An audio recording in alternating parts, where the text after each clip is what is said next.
how do you expect to have a great relationship if you can't even maintain standards of self? You don't even have a great relationship with yourself. You cannot have excellence in your relationship if you don't have excellence in self.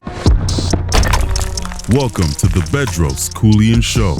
What if I said that you can have anything you want in life if you can master this one thing? Now, I know what you're thinking. You're probably thinking the one thing that I need to master to have everything I want in life is discipline, because these guys always talk about discipline. But what if I told you it's not discipline? In fact, the one thing that you need to focus on is standards. And let me plead my case here, guys. Welcome to the Bedros Keuilian Show. I'm Bedros Keuilian, and today's episode is about the one thing that you need to develop to achieve anything and everything you want in life, from health, fitness, relationships, money, faith, purpose, passion in life. And you would think that it would be discipline. And in the past, of course, I've told you it's discipline in terms of discipline, focus, consistency, and delayed gratification. And I still stick to that. But discipline, focus, consistency, and delayed gratification are only a byproduct of your standards, right? Because your standards determine your status in life. Let's face it, you may not like hearing that, but your standards do determine your status in life. So let me break this down for you for a moment. I want to tell you a story that I think will draw a very beautiful parallel to what I mean when I say you've got to start setting higher standards for yourself. And if you're struggling in life, if you're having financial problems, if you're not happy with your body, if your relationship sucks, you don't feel like there's any love or respect in your relationship, there's no more passion in your relationship, you don't feel like you have any purpose in life, and your faith is at best shaky, right? Your faith in yourself, your faith in your God, your faith in the higher power is at best questionable and shaky. It's a byproduct of your standards. And I'm going to give you a story here to prove my point. So let's dive into it. So about a year and a half ago, I was out on the East Coast, and one of my coaching clients has a giant building. And in this building, he runs 300 employees. Now, it doesn't matter who the coaching client is and doesn't matter what the business is, but amongst the 300 employees, there are 15 leaders. And so since I coach this guy, he said, hey, can you come out and speak to my leadership team to help them level up, to help them dial in their performance even better? Because if my 15 leaders can level up and get more dialed in, then they can run our company and the 300 people that they manage and lead even better.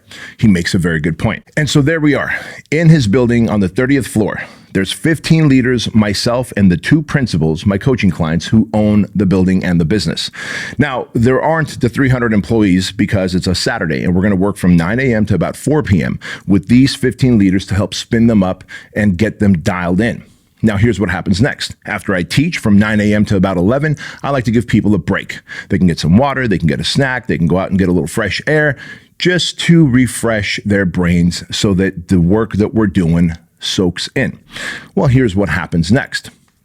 I give them a break. A few people run to the bathroom. A few people go out and get some water. A few people stand out on the balcony and get some fresh air.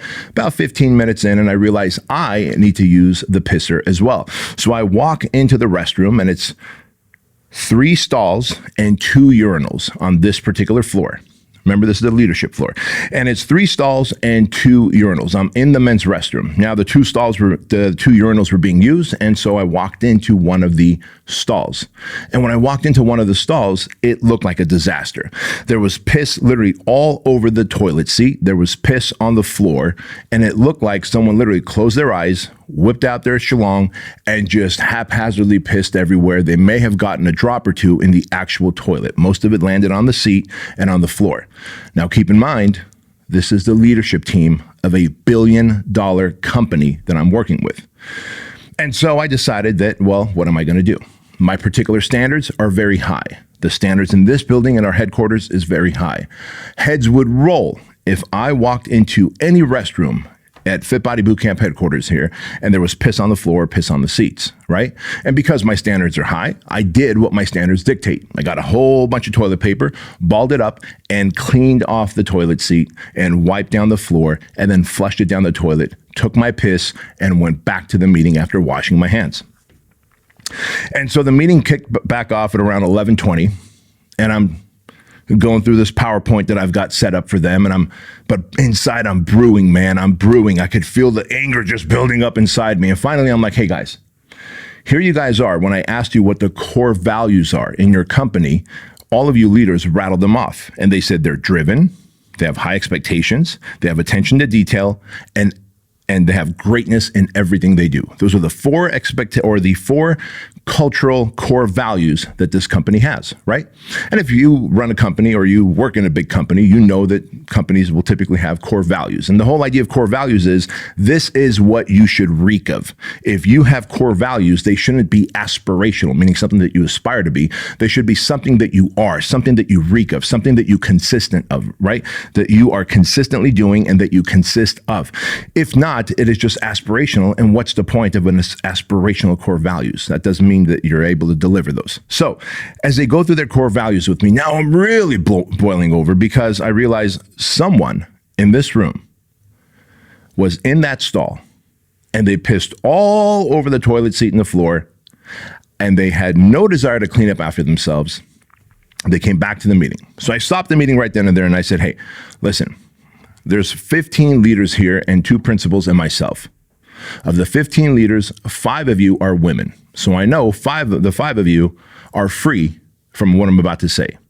The rest of you, 1 of you is responsible for walking into one of the 3 stalls in the men's restroom and losing absolute control of your cock and pissing everywhere, all over the toilet seat, all over the floor, and then literally shrugging it off and walking out, washing your hands. I don't even know if you washed your hands. It's questionable if that absolute pig of a human being would even have washed their hands. And then they went into the meeting again, right?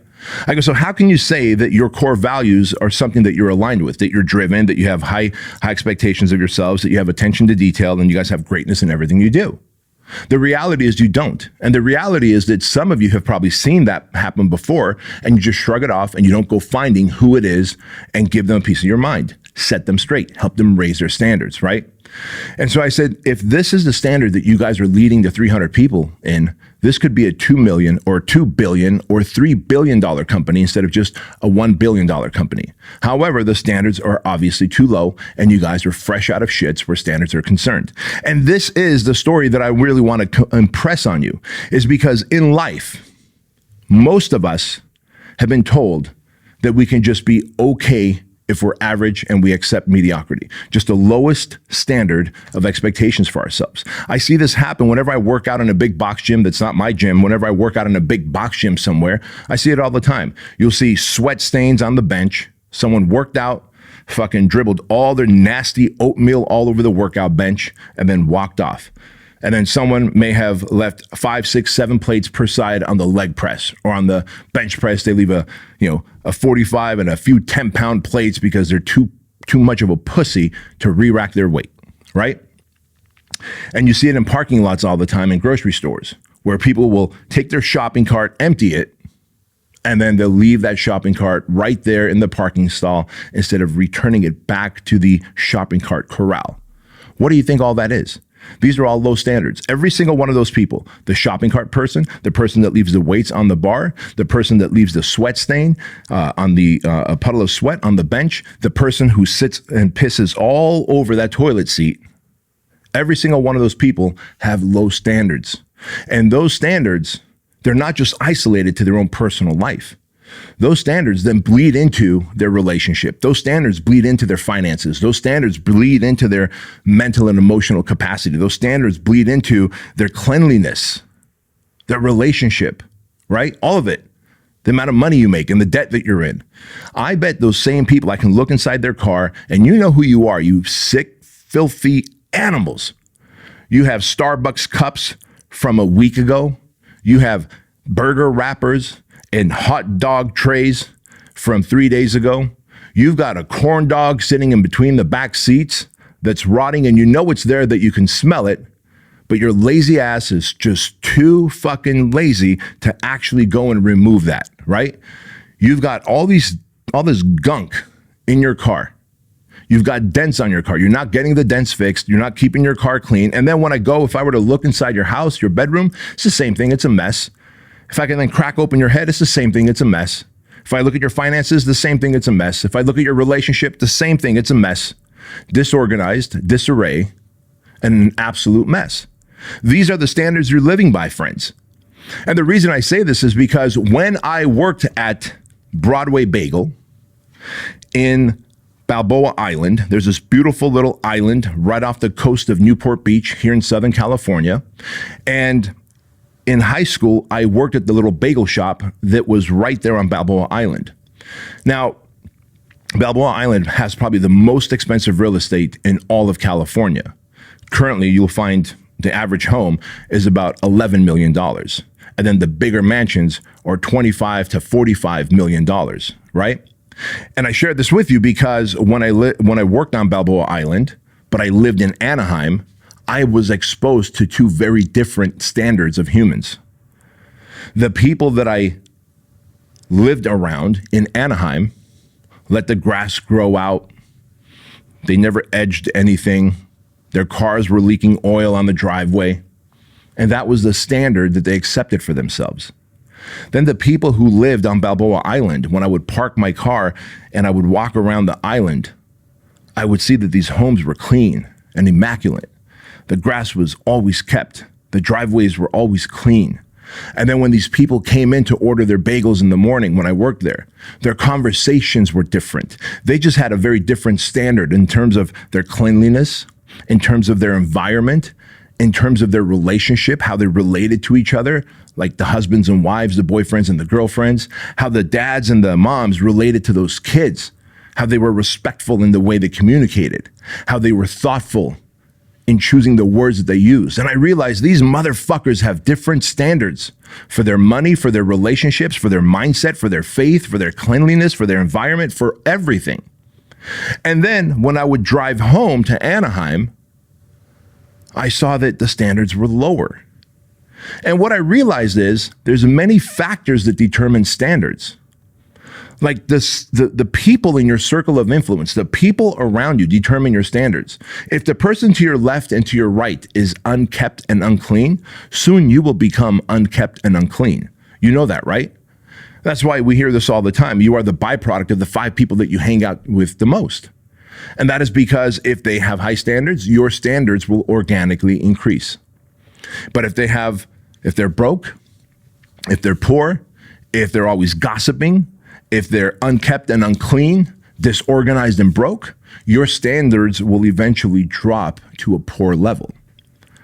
And so I share this with you because when I was exposed to the multimillionaires who lived on Balboa Island, it was then that I committed to myself that I would raise my standards to be able to live like them, operate like them, communicate like them, be financially stout like them, to have a strong, healthy relationship like them, that I wanted to be a 10 out of 10 in every category of life. I saw that they were purpose-driven. I saw that they contributed to their churches.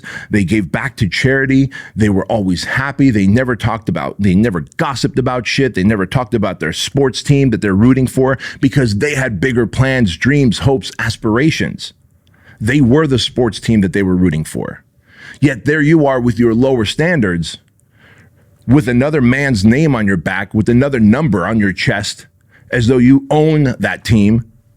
You know their stats. You know everything about the team. You know the history of the team. Yet you don't make any time to know those same level of stats and history and experience about the relationship you're in. And that is because you've chosen to have lower standards in the categories that matter and to actually put your values in the areas that don't matter. Gossiping, social media scrolling, hitting that vape pen, right?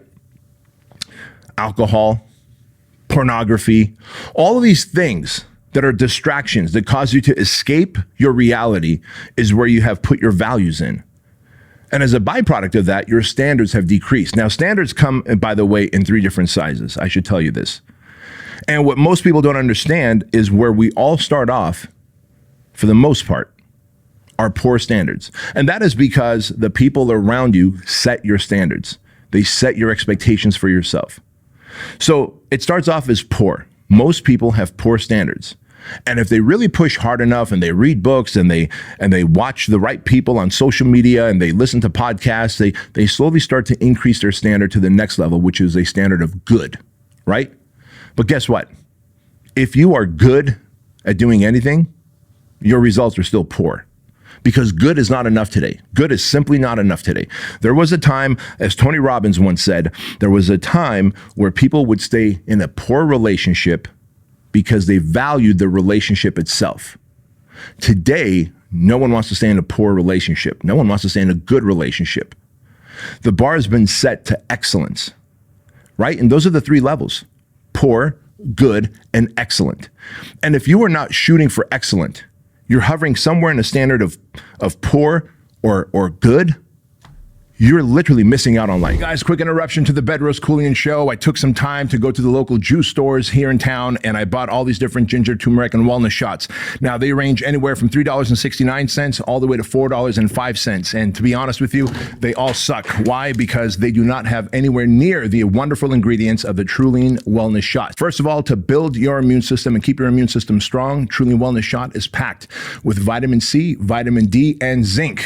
And also to help you fight off inflammation, it is packed with turmeric, ginger, and black pepper. And to keep you hydrated, Keuilian Wellness Shots have sodium, potassium, and magnesium. This is the ultimate morning supplement. Just take one packet, pour it in 4 ounces of water, and shoot it, and you're good to go. Best of all, $1.69 per packet instead of twice the price of those other inferior ones. I want you to get 50% off your first 30-day supply. So go to Keuilian.com, use my name, Bedros, and you can get 50% off plus free shipping, a 30-day money-back guarantee, and $1 gets donated to Shriners Children's Hospital. Best of all, if you like the Keuilian Wellness Shots, and I know you will, like thousands of other people who are part of the Keuilian tribe, every month we'll send you a new supply at 20% off, free shipping. So go to Keuilian.com, use my name, Bedros, and get your 50% discount code before it goes away. Back to the show. This is why your relationship suffers. This is why you guys have poor communication. This is why you don't go on dates. This is why it doesn't feel like it's just one big, long, beautiful date till the day you die. And you just feel like it's a death sentence, that your relationship is a sentence instead of one big, long date. That's what it should feel like. You should feel like my partner has my back. You should feel like your spouse has a high give a shit factor, and they are there for you emotionally. They are there for you mentally. They are there for you physically, and you need to be there for them. Every day you need to earn that relationship. The standards need to be that high in terms of excellence. Same with your self-worth.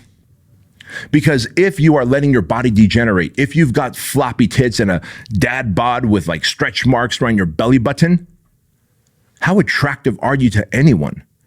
You know you're not attractive to yourself. You look in the mirror, you throw up in your mouth a little bit, and you go downstairs and you deep throat another hot dog, hoping that the food will take away the pain. That's not going to happen, my friend. You know that, right? The food, the distractions, the video games, watching TV, none of that. Social media, none of that is going to take the pain away. It'll temporarily be a distraction for you. You will temporarily be able to escape your reality. But the truth is, your lady does not want to get in bed with you. The truth is, she's a little bit disgusted with you. If I could milk your titties and I could slap your titties around, if you've got stretch marks around your midsection because your body got fat so quickly that the skin could not keep up and it had no choice but to tear, those are the stretch marks around your waistline and your belly button that you ought to be ashamed of. And I'm telling you this because those are poor standards to maintain. How do you expect to have a great relationship if you can't even maintain standards of self? You don't even have a great relationship with yourself. You cannot have excellence in your relationship if you don't have excellence in self. When was the last time you actually tracked your macros, your proteins, fats, and carbs? When was the last time that you could visually see your abs? When was the last time that you could flex and see muscle contract? When was the last time that you could bench and squat and deadlift and sprint and hike and get on the mats and roll? When was the last time that you could pick up your kids with ease? When was the last time that you could go to the ocean and swim, or the lake or the pool? When was the last time you felt confident and secure in taking off your shirt and knowing that people aren't going to throw up in their mouths, that people aren't going to judge you, that people aren't going to secretly snicker and laugh at you? It's probably been a long time. And so if you've got low standards in yourself, if you've got low standards in your relationship, if you've got low standards in your money, like I just need to get by to pay my bills and that's it, I don't mind living in a shitty community. You don't? Not until your honey gets mugged, robbed, carjacked. That kind of shit, there's a far less likelihood of that kind of shit happening in a better neighborhood. a neighborhood where people are affluent, a neighborhood where people have higher income, a neighborhood where people live behind gates, right? And so if you're not making enough money, you don't have the means to secure your family, to have a safe home. You're always stressed over finances. You have to look at the prices on the menu. You're not giving your family the experiences they want, the vacation that they want. Because again, you can't afford it because your standards for money are set to just paying the bills and that's it, just eking by. That is poor. That is poor. And good financial standards are maybe what? All right, so you got the average American that has like $2,000 in a savings account. That's good financial standards. We want excellence, my friend. We want excellence. And if we're going to have excellence, then you have to put yourself in a place where you could have a nice home. It could be in a safe community. Your lady's driving a quality vehicle. You know that your bills are paid, and God forbid a disaster happens to you or to your family or to your extended family, that you could be there with money to save the day. That is financial excellence. And if you can have financial excellence, now you know how to invest, how to put your money to work. You're no longer buying liabilities, you're buying assets. And that doesn't mean that you have to go buy an apartment complex, but for crying out loud, can you save enough money to put a down payment on a little townhouse or a condo and put a tenant in there so that your tenant starts paying off that rental property and gives you cash flow on a monthly basis?